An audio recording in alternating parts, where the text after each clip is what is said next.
Down syndrome के बारे में जो 12th का एनसीईआरटी है उसमें बेसिकली लिखा रहता है कि ये 21st ट्राइजोमी दिख रहा ना, ये वाला यहाँ पे 21st ट्राइजोमी बनाया है, कैरियोटाइपिंग है ये वाला, इसमें दिख रहा है 21st ट्राइजोमी। तो ये जो है बेसिकली होता है एडिशनल कॉपी पेयर हो जाता है, एक एडिशनल कॉपी बन जाता है 21st क्रोमोसोम का, जिसके वजह से ये डाउन सिंड्रोम होता है। ठीक है ना। इसको सबसे पहले डिस्कवर किया था लैंगडन डाउन 1866, जिसकी वजह से ये नाम रह गया डाउन सिंड्रोम। ठीक है। उसके बाद इसमें फीचर्स क्या क्या होता है, तो ये सबसे पहले बच्चा का फीचर्स में क्या क्या दिखेगा, तो बच्चा का फीचर्स जो है फ्लैट बैक हेड जो है ना फ्लैट रहेगा, ब्रॉड फ्लैट फेस रहेगा, मैनी लूप्स ऑन फिंगर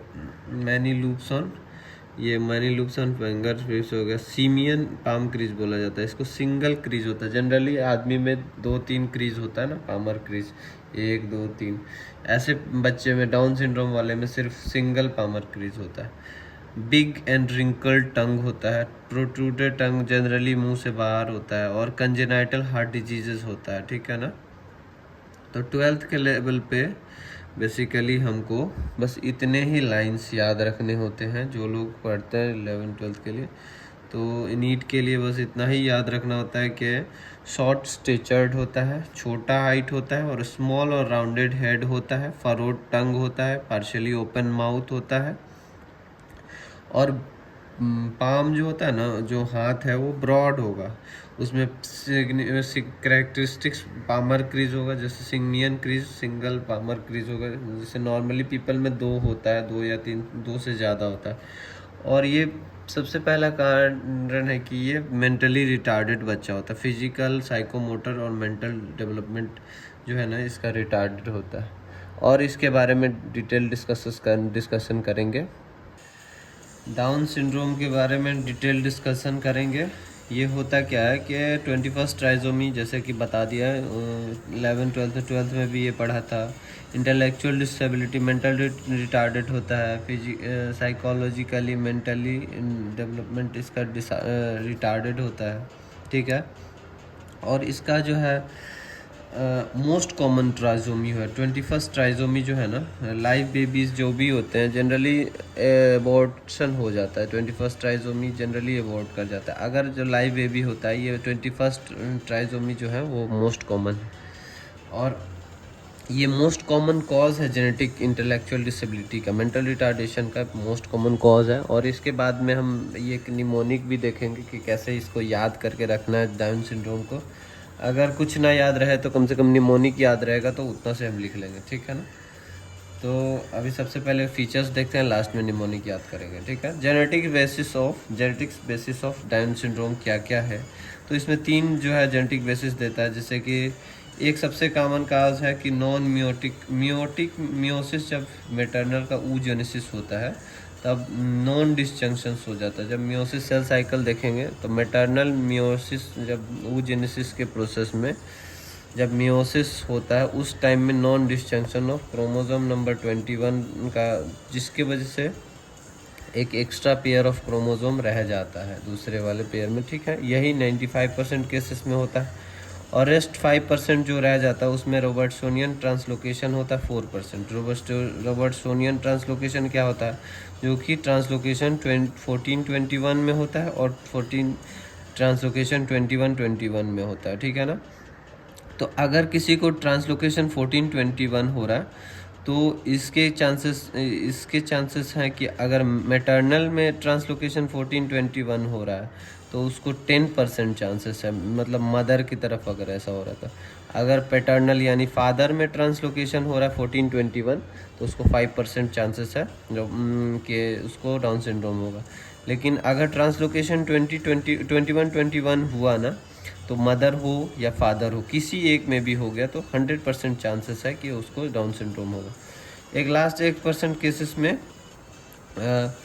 ये मोजासिज्म होता है, mixture of both trisomy 21 cells and normal cells in a child. मतलब 1% केसेस में मोजासिज्म मिलता है। मोजासिज्म का मतलब ये होता है कि नॉर्मल भी प्रेजेंट है और कुछ जो है मिक्सचर ट्राइजोमी भी प्रेजेंट है, 21 सेल्स भी प्रेजेंट है, ठीक है।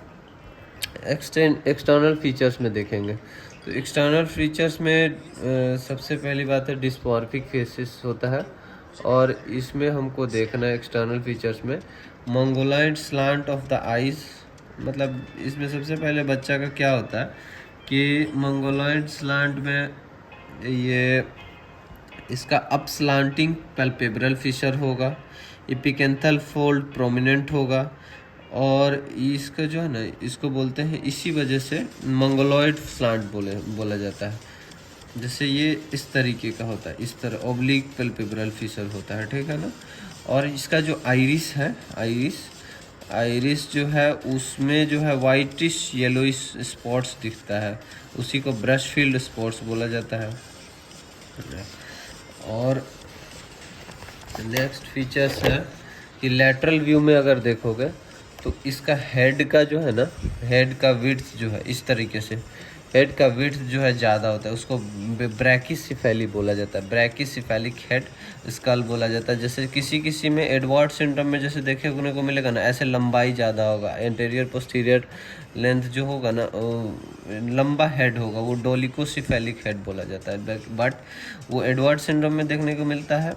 और यहाँ पे डाउन सिंड्रोम बोला का फ्लैट बैक ओसिपुट भी देखने को मिलेगा, फ्लैट नोज़ भी देखने को मिलेगा, फ्लैट फेस भी देखने को मिलेगा, ठीक है ना। इसका बस याद रखना कि फ्लैट फेसियल प्रोफाइल देखने को मिलेगा। इसका जो ईयर्स जो होता है ना वो छोटा होता है, प्लस ये थोड़ा सा इसको ऊपर होना चाहिए था, नॉर्मली पेशेंट आदमी का ऊपर होता है, बट ये लो लाइंग ईयर्स होता है, ठीक है। और इसमें प्रोट्रूडेड टंग जनरली बाहर होता है, हाइपोप्लास्टिक मैंडिबल होता है, और हाथ का, इसका बच्चे का हाथ का स्पेशल फीचर्स होता है, जैसे कि 12th NCERT में भी लिखा था कि कैरेक्टरिस्टिक्स पामर क्रीज करके लिखा था। तो सीमियन क्रीज का क्या मतलब है कि सिंगल ट्रांसवर्स पामर क्रीज होता है। नॉर्मली 2 क्रीज प्रेजेंट होता है आदमी में, लेकिन इसमें सिर्फ एक ही पामर क्रीज प्रेजेंट होगा ऐसे केसेस में, ठीक है ना। और क्लाइनोडिक्टाइली होता है, मतलब एक जो लिटिल फिंगर्ड होता है ना वो कर्व होता है, उसकी वजह से ओवरलैपिंग फिंगर भी इसको बोलते हैं, जिससे बाकी सब फिंगर्स पे ओवरलैप भी कर सकता है, काफ़ी बड़ा हो सकता है, ठीक है। उसके बाद फीट में जो है ना इसको सैंडल गैप बोलता है, जैसे फर्स्ट टो है बड़ा, ग्रेट टो और सेकेंड टो के बीच में एक वाइड गैप बन जाता है, ठीक है ना। और इसको इंटरनल डिफेक्ट्स में क्या क्या होता है कि एनोमलीज होगा, जो कि सबसे पहली बात है कि इंटरनल डिफेक्ट लो IQ होगा और हाइपोटोनिया होगा, टोन बहुत मतलब मसल्स उसका बहुत ही वीकली मतलब अरेंज रहेगा, जिससे बहुत ही मसल्स जो है ना फ्लॉपी होगा, बहुत ही कम टोन रहेगा, जैसे मोड़ोगे वैसे मुड़ जाएगा। कार्डियक डिफेक्ट्स जो है ना मोस्ट कॉमन कॉज है मरने, mortality morbidity in children with down syndrome में, मतलब मोस्ट कॉमन कॉज है कार्डियक मोर्टेलिटी, ठीक है ना। कार्डियक डिफेक्ट्स की वजह से सबसे मोस्ट कॉमन कार्डियक डिफेक्ट्स होता है ना, तो वो है एंडोकार्डियल कशन डिफेक्ट, इसी को बोला जाता है एट्रियो वेंट्रिकुलर सेप्टल डिफेक्ट। उसके बाद जो है कोई भी ventricular septal defect, atrial septal defect आता है, ठीक है। उसके बाद गैस्ट्रोइंटेस्टाइनल डिफेक्ट भी होता है, ड्यूडेनल एट्रेशिया मिलता है, हिस्परंग डिजीज होता है, न्यूलर पेंक्रियाज मिलता है।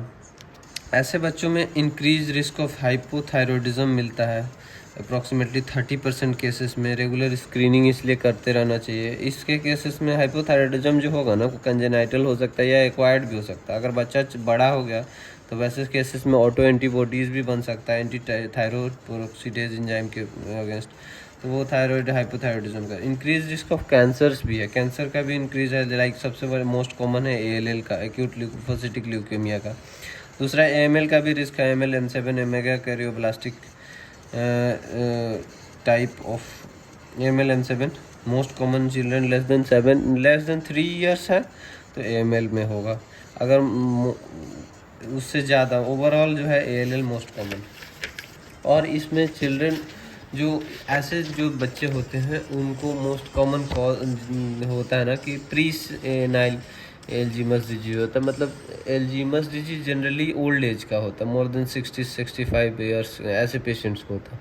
लेकिन ऐसे जो जो बच्चे डाउन सिंड्रोम से ग्रसित होते हैं, वैसे केसेस में 40 ईयर्स अप्रॉक्सीमेटली में ही अल्जीमस डिजीज आने का चांसेस रहता है।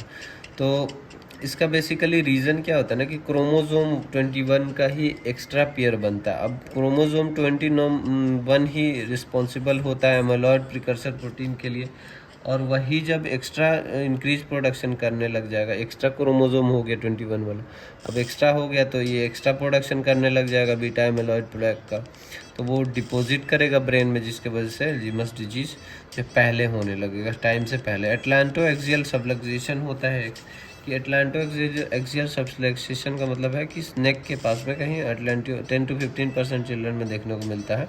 छोटा नेक होता है, इसीलिए स्क्रीनिंग करते हैं नेक्स्ट एक्सरे के लिए, और लैटरल व्यू देखते हैं, ठीक है ना। तो 3-5 ईयर्स ऑफ एज, और ऐसे बच्चे को कॉन्टैक्ट स्पोर्ट्स लाइक हॉकी और फुटबॉल मना करते हैं, क्योंकि इससे केसेस में हाइपर फ्लेक्शन होने का चांसेस है, ठीक है ना। तो बाकी और भी चीज़ें हैं कि ये जो डाउन सिंड्रोम है इसका प्रिवेंशन कैसे करना है। तो प्रिवेंशन करने के लिए एंटीनेटल स्क्रीनिंग, जब प्रेगनेंसी होता है उस टाइम में हमको 1-2 टेस्ट करते हैं जिसके वजह से हम चेक कर पाएँ, और एंटीनेटल अल्ट्रासाउंड करते हैं जो कि फर्स्ट ट्राइमेस्टर और सेकेंड ट्राइमेस्टर में देखते हैं। मोर देन 3 mm ऐसे केसेस में more than equal to 3 mm है न्यूकल ट्रांसलूसेंसी, तो nuchal translucency more than 3 mm है, तो इसका मतलब चांसेस है कि उसको डाउन सिंड्रोम है।